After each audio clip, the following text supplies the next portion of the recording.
बिस्मिल्लाहिर्रहमानिर्रहीम। हमारे यहाँ आप जानते हैं कि ये जो मैंने मौजूद छेड़ा है, क्यों छेड़ा है? मुस्लिम पर्सनल लॉ बोर्ड हिंदुस्तान की तरफ से अपील की गई। ठीक है, ये वाकई करना चाहिए। ये जो मस्जिद जिसमें हम बैठे हैं, हमारे मदारिस सब खतरे में हैं। मणिपुर में 2 खवातीन को, उन्हीं के कौम की, जिसमें बाद में बताया जाता है कि कारगिल के शहीद की बीवी थी, बरहना करके रोड पर दौड़ाया गया और फिर इज्तिमाई रेप किया गया। और मरकजी हुकूमत कुछ नहीं कह रही है, हम खबर की तरह सुन रहे हैं, हम समझ रहे हैं कि हम महफूज हैं। हरियाणा में और महाराष्ट्र में हुजूमी तशद्दुद में मारा गया, हमें धमकी दी जा रही है एक लीडर की तरफ से, मस्जिद में घुस के मारेंगे। क्यों? गुस्ताखे रसूल के खिलाफ एहतजाज किया। आप एहतजाज भी ना करें, महाराज को कुछ नहीं होगा। जिसने रसूलुल्लाह सल्लल्लाहु अलैहि वसल्लम की शान में गुस्ताखी की, आप अभी किसी उनके बड़े की शान में गुस्ताखी कीजिए, 1 घंटा नहीं गुजरेगा पुलिस आपके पास आएगी। ये सब लोग देख रहे हैं, हम शिकवा कर रहे हैं। ये तो एक चीज। दूसरी चीज इससे यह भी मालूम होती है कि मुसलमानों की मसलहतें कितनी अहमियत की हामिल है। इसको आज हमारे यहाँ लोग अहमियत नहीं देते, मस्जिद मदरसे में खर्च करते हैं। यहाँ ये काबे के मुकाबले में अल्लाह कह रहा है, अल्लाह के रसूल ने फरमाया, लेकिन गुरबा मसाकिन की ज़रूरतों का ख्याल नहीं करते। इसे ख्याल करना चाहिए। अब इस तनाजुर में जो मैंने कुछ अहकामात बयान किए कि हमारे असलाफ का एक तबका अहद अव्वल से लेकर आपने देखा कि हज़रत उमर का ये अमल था। हज़रत उस्मान गनी रज़ी अल्लाह तआला अन्हु के ताल्लुक से रिवायत है कि अल्लाह के रसूल सल्लल्लाहु अलैहि वसल्लम ने, इमाम बुखारी ने तालीखन और दूसरे मुहद्दिसीन ने तफसीलन सनद के साथ बयान किया कि मदीना में पानी का मामला था, बीर रोमा एक यहूदी का था। अल्लाह के रसूल ने कहा कि कौन है जो बीर रोमा को ख़रीद के मीठा पानी पीने वाला, उसमें था, मुसलमानों के लिए इसको इस्तेमाल के लिए आम करेगा कि उसका डोल और मुसलमानों का डोल दोनों उसमें डालना जायज़ होगा। हाँ, बुखारी से हट के दूसरी रिवायतों में हज़रत उस्मान ने कहा कि अगर कोई ख़रीद के उसे अल्लाह के रास्ते में देगा, वक्फ़ करेगा, तो आप क्या उसके लिए क्या होगा? जन्नत मिलेगी। तो हज़रत उस्मान ने ख़रीदा और उसे कहा कि ये अल्लाह के रसूल, मैं इसको अल्लाह के रास्ते में वक्फ़ करता हूँ, और इसलिए कि आप कहा कि जन्नत मिलेगी। और जब उनका बलवाइयों ने घिराव किया तो हज़रत उस्मान ने जो जिक्र किया कि यही बीर रोमा मैंने अल्लाह के मुसलमानों के लिए वक्फ़ किया और तुम इसका पानी आज मुझ पर बंद कर रहे हो। ये कौम का हाल फितने वालों का यही होता है। आज एहसान करने वालों को ही घेरते हैं।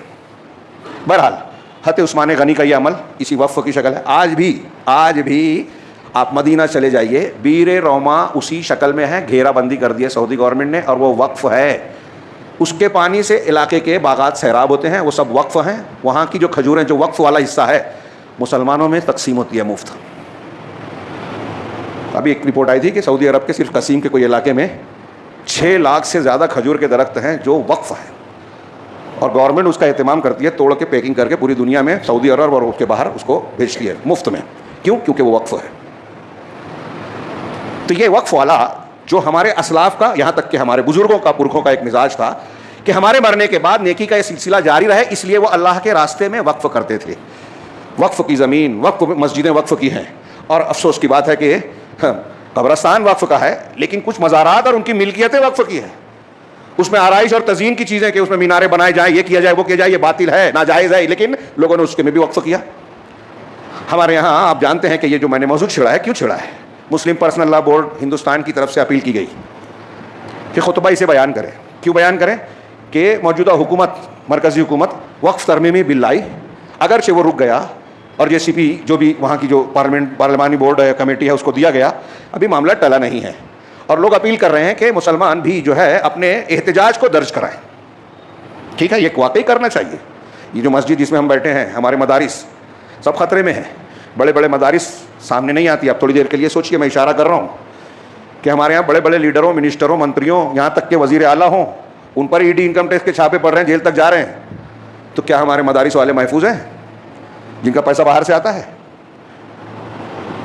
हमारी जमातों के बड़े लोग, क्या उनकी फाइलें नहीं हैं? FCI जो बाहर से फॉरेन करेंसी जो आती है, जिनके पास लाइसेंस हैं, वो गवर्नमेंट की नज़र में नहीं है। एक जगह से ये गवर्नमेंट जो है पैसे खींच रही है, टैक्स लगा रही है, वसूली कर रही है। जैसा कि तबसरा निगार कहते हैं, इलेक्टोरल बॉन्ड वगैरह में बड़ी बड़ी कंपनियों से इलेक्टोरल बॉन्ड ले रही है। हमको छोड़ दिया क्या? नहीं, सब नज़र में है, तसर्रुफ़ में है। और वक्फ़ तरमीमी बिल के ज़रिए से मुसलमानों के औकाफ, जिसमें मुसलमान ही ज़िम्मेदार होते हैं, गैर मुस्लिमों को शामिल करना, कलेक्टर वगैरह को इख्तियारात देना इस सिलसिले में, और फिर मुसलमानों के औकाफ का अलग तसर्रुफ़ करना, इसमें रोकथाम, इसमें रुकावटें डालना। बम्बई में कहते हैं अंबानी की जो बड़ी बिल्डिंग है, वो वक्फ़ की यतीम खाने की ज़मीन थी, केस चल रहा है, उसका कुछ नहीं होगा, लोग कहते हैं, तबसरा करते हैं। हाँ, अगर कोई नोटिस दिए बगैर किसी मुसलमान की बात है, ख़ास तौर से किसी पे इल्ज़ाम है, तो उस पर बुलडोज़र चल जाता है। अभी कोर्ट ने उस पर रोक लगाने की बात कही है, क्या होता है वल्लाहु आलम। लेकिन औकाफ के सिलसिले में जो तरमीमी बिल आ रहा है, इसमें कोई शक नहीं कि हुकूमत की नीयत अच्छी नहीं है। ये मुसलमान औरतों की भलाई की बात करके तलाक और निकाह के मसाइल में कानून बनाती है, लेकिन गैर मुस्लिम औरतों के साथ क्या हो रहा है? कलकत्ता में, बदलापुर में, उत्तराखंड में, बेंगलोर में, राजस्थान में हैवानियत के नंगे नाच नाचे गए। रेप, इज्तिमाई रेप, मर्डर, साथ में हैवानियत का मामला, पूरा मुल्क एहतजाज बन गया। और उसमें ये कहा जाता है कि वो हुकूमत और ये हुकूमत।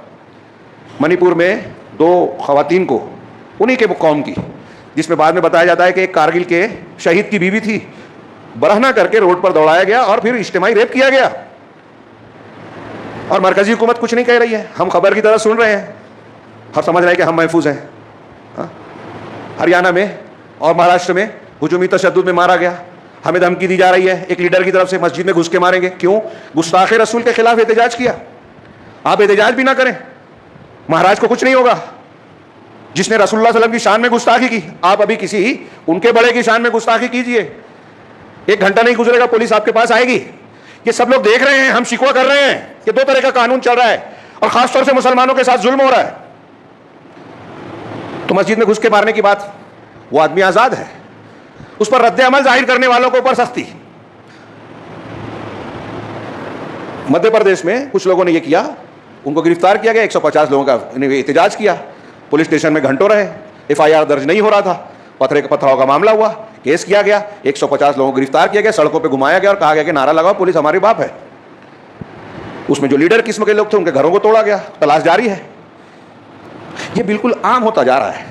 ऐसे में वक्फ तरमीमी बिल के जरिए से भी हुकूमत चाहती है कि ये जो औकाफ के नाम पर मुसलमानों की बहुत बड़ी जायदाद पूरे मुल्क में फैली हुई है, बहुत बड़ी।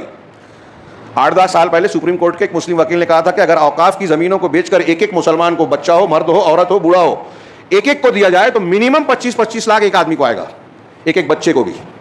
इतनी औकाफ है। और इससे यह पता चलता है कि हमारे बुजुर्गों को कितना ख्याल था कि कयामत के दिन, मरने के बाद हमारी नेकियां जारी हो, कयामत के दिन हम कामयाब हो, इसलिए अल्लाह के रास्ते में खर्च करें। तो मस्जिद बनाई, कब्रस्तान बनाए, कुएं खुदवाए, जमीनें दी, यतीम खाने दिए, लोगों के लिए इस्तेमाल के लिए ऐसी चीजें फराहम की जिससे लोगों को फायदा पहुंचे। मस्जिद और मदरसे को इतनी प्रॉपर्टीज दी कि अगर उसको सही ढंग से इस्तेमाल किया जाए तो इमाम मुअज्जिन को अच्छी खासी सरकारी तनख्वाह के बराबर तनख्वाह दी जा सकती है। औकाफ इतने हैं हमारे यहां। अब गवर्नमेंट चाहती है, जैसे अंबानी ने बिल्डिंग बनाई, वो भी कुछ हिस्सा हासिल कर ले, मस्जिदों में दखल का, मदरसों में दखल अंदाजी का जो है रास्ता बन जाए, मुसलमान वक्फ भी करें। तो लोगों ने, गैर मुस्लिमों ने भी सवाल किया कि ये तो मुसलमानों की संस्था है वक्फ बोर्ड, आप क्या राम जन्मभूमि की जो ट्रस्ट बना है, बोर्ड बना है, आप उसमें किसी मुसलमान को, ईसाई को, बुद्धिस्ट को लेंगे क्या? तो ऐसे मुसलमानों की चीज़ों में आप क्यों दूसरों को दाखिल करना चाहते हैं? तो मामला रुका हुआ है, ख़त्म नहीं हुआ। हमें वाकई जो कर सकते हैं वो करना चाहिए। लेकिन मैं आज के खुतबे में बयान करना चाहता था, घड़ी का वक्त आगे बढ़ गया है। अहम पहलू ये है कि हम एहतजाज करके, अपने दस्तखत करके वहाँ दर्ज कराएं, मेमोरेंडम देवें। क्या ये काफ़ी है हमारे मामलात की इस्लाह के लिए? क्या इतना काफ़ी है कि हमारे बच्चे बच जाएं? ये मुसलमानों के लिए भी और गैर मुस्लिमों के लिए भी सबक है कि जिस रास्ते पे वो चल रहे हैं ना जुल्म ज़्यादती के, वो कभी महफूज नहीं रहेंगे। अभी कुछ बुरे नताइज सामने आ रहे हैं। हरियाणा में गौरक्षा के नाम पे अब जो बयान किया जाता है, एक नौजवान जो ब्राह्मण था उसको गोली मारी और मारने वालों ने बाद में ये कहा कि हमने गाय की तस्करी करने वालों को समझकर उन पर गोली चलाई। तो माँ बाप और दूसरे लोग ये सवाल उठा रहे हैं कि अगर मुसलमान भी होते, गाय को ले जाने वाले भी होते, तो आपको किसने इख्तियार दिया कि गोली मार दें? पूरे मुल्क में इस तरह की हरकतें करने वालों को हुकूमत और पुलिस की तरफ से पहले हौसला अफजाई की गई, अब ये आग उनको खुद जला रही है। मुस्लिम लड़कियों के साथ दस्तदराजी करने की आप इजाज़त देंगे, उनके घरों को तोड़ने की इजाज़त देंगे, कल आपका घर भी टूटेगा, आपकी इज्जतों पर भी हाथ डाला जाएगा। ये उसूल है, ज़ाब्ता है, कानून कुदरत और कानून फितरत है। अपने बच्चों को आप बदतमीजी सिखाओगे कि दूसरों के साथ बदतमीजी करो, तो कल वो आपके साथ बदतमीजी करेगा, ये तय है। तो बहरहाल ये एक उसूल की बात है कि ऐसा कुछ हो रहा है हमारे लिए। मैं मुसलमान हूं, मुसलमानों के ताल्लुक से कहना चाहता हूं, क्या हमारे लिए इतना फरीजा अदा कर देना काफ़ी है कि हम दस्तखत करके एहतजाज? वो भी लोग करने को तैयार नहीं है। बहुत काम है, मोबाइल देखना है, दोस्तों में रहना है, गपशप करना है, दीन के लिए कहाँ टाइम है? मस्जिद जाने का तो वक्त नहीं मिलता। तो दर्स में कैसे बैठेंगे? कुरान हदीस कैसे सीखेंगे? बच्चों को कैसे, ट्यूशन को पैसा देकर ट्यूशन भेजेंगे? मुफ्त में मौलवी साहब कुरान की तालीम दे रहे हैं, मौका नहीं है जो सबसे अहम, सबसे जरूरी, सबसे मुफीद चीज़ है दुनिया और आखिरत के लिए। देख लीजिए दर्स कुरान में यहाँ होता होगा, कितने लोग रहते हैं। हमारे दीन के ताल्लुक से यही जज्बा है। दिखावा सोशल मीडिया पे, काबिलियत का मुजाहरा लोग बहुत करेंगे। अमल में जीरो। तो मैं ये अर्ज करना चाहता हूं कि वक्फ के ताल्लुक से हम हुकूमत से शिकवा शिकायत कर रहे हैं, दखल नहीं चलेगा, बिल्कुल सही। लेकिन क्या औकाफ के ताल्लुक से मैंने जो थोड़े से इशारे में कुछ अहकामात बयान किए, हम मुसलमान उस पर अमल कर रहे हैं, औकाफ का सही इस्तेमाल कर रहे हैं? मैंने भी कहा हमारे मालेगांव शहर में बाज़ मसाजिद की औकाफ इतनी है, किराया इतना आता है कि इमाम और मुअज्जिन को सरकारी तनख्वाह जो टीचर को या किसी को दिया जाता है, 6 पे कमीशन और 7वें पे कमीशन, चलो उतना ना दो, जितना दे रहे उसके कुछ डबल। लेकिन यहाँ उलमा और दीन को समझने वाले जिम्मेदार नहीं बैठे हैं। किसी को बुरा लगे, मस्जिदों में, कब्रस्तानों में, तालीमी इदारों में जो औकाफ की ज़मीन है, क्या उसका सही इस्तेमाल? मुजावरों के झगड़े चल रहे हैं पूरे औकाफ में, आप चले जाइए, ढेर है मुकदमात का, मुजावरी का झगड़ा चल रहा है कि मैं मुजावर, वो मुजावर, उस पर आने वाले तोहफे मैं लूंगा, नजराने मैं लूंगा, और वो उससे डर रहा है। यहां आता है, लोग जमा करते हैं, जमात के नाम पे जो वक्फ की हुई जमीनें हैं लोगों ने कब्जा कर रखा है। मेरे अब्बा ने किया था, हमने किया था, हालांकि ये सही भी नहीं, और सही भी हो तो आपके बाप की नहीं है वो। आपने खुद वक्फ की जमीनों पर कब्जा कर रखा है कि ये दूसरा आएगा तो पता नहीं क्या करेगा, आपको जवाब देना रहेगा दूसरे का, अल्लाह के पास। अजीब फलसफा है। जैसे हमारे यहाँ हिस्सा बकरा होता है कि भाई को दे दूंगा तो वो खर्चा कर डालेगा, बहन को दे दूंगा तो उसका शौहर उसको ज़ाया कर देगा, इसलिए मैं हिस्सा नहीं दे रहा हूँ, उसको वो खर्चा कर देगा तो उसका है तो खर्चा करेगा।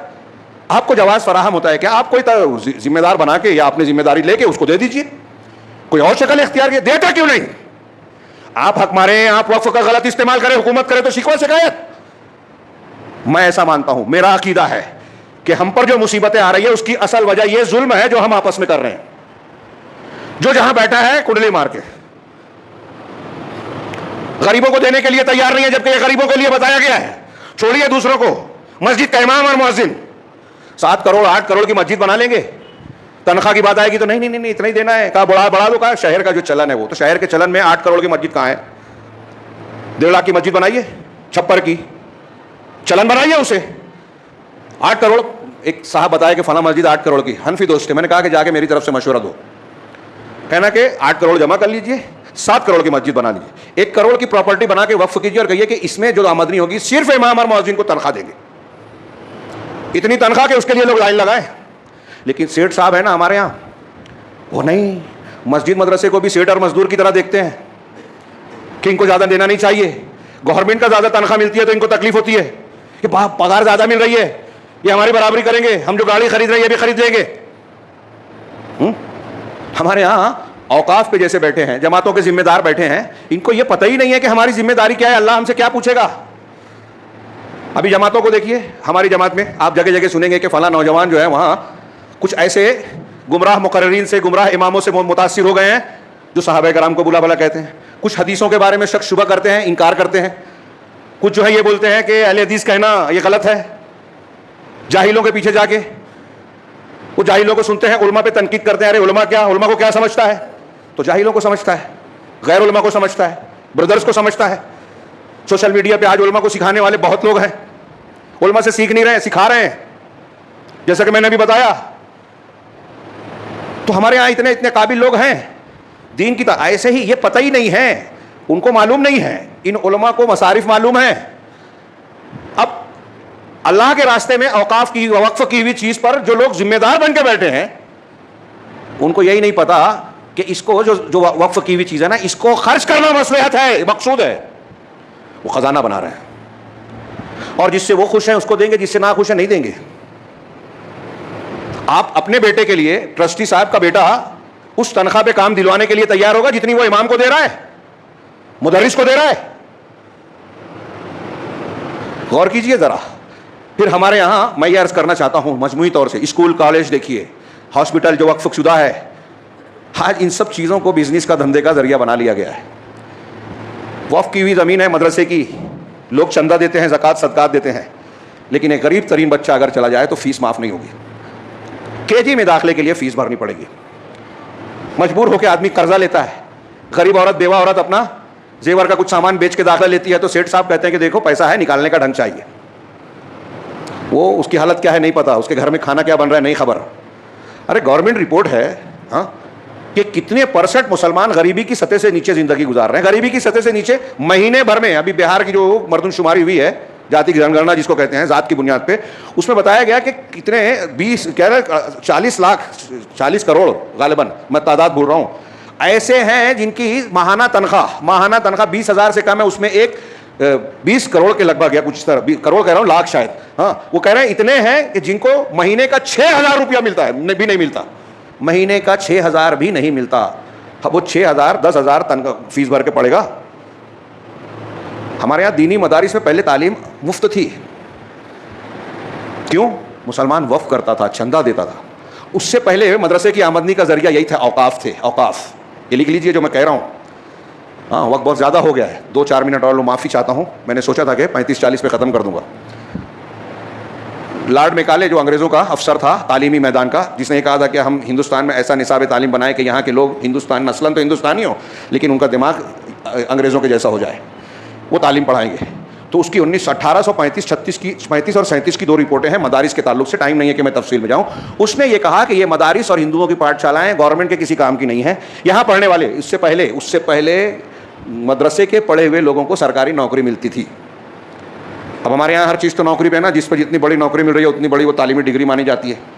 चाहे बच्चा जो है वो, बच्ची जो है वो किसी गैर मुस्लिम से शादी कर ले, तालीम हम कहते हैं क्या है, गलत, ये जहालत है। और जब से हमारे यहाँ जाहिल लोग जिम्मेदार बनने लगे हैं, ऐसे गुल खिल रहे हैं कि दीन की कीमत पर भी अकीदा और तौहीद कुर्बान करके डिग्री ली जाए। सहाबा कराम सब कुर्बान करके दीन बचाते थे, हमारे यहाँ सबसे पहले दीन को कुर्बान किया जाता है। तो मुख्तसर किस्सा, बात तवील हो जाएगी। ये जो सिलसिला है तालीम का और इसका और औकाफ के सिलसिले में, यहाँ हमें ये मिजाज, ये दिमाग में रहना चाहिए कि अल्लाह रब्बुल आलमीन के लिए जब रास्ते में खर्च किया गया है तो ये औकाफ की ज़मीनें, औकाफ की मिल्कियतें, ये गुरबा मसाकिन के इस्तेमाल के लिए, ये किसी की मिल्कियत नहीं है।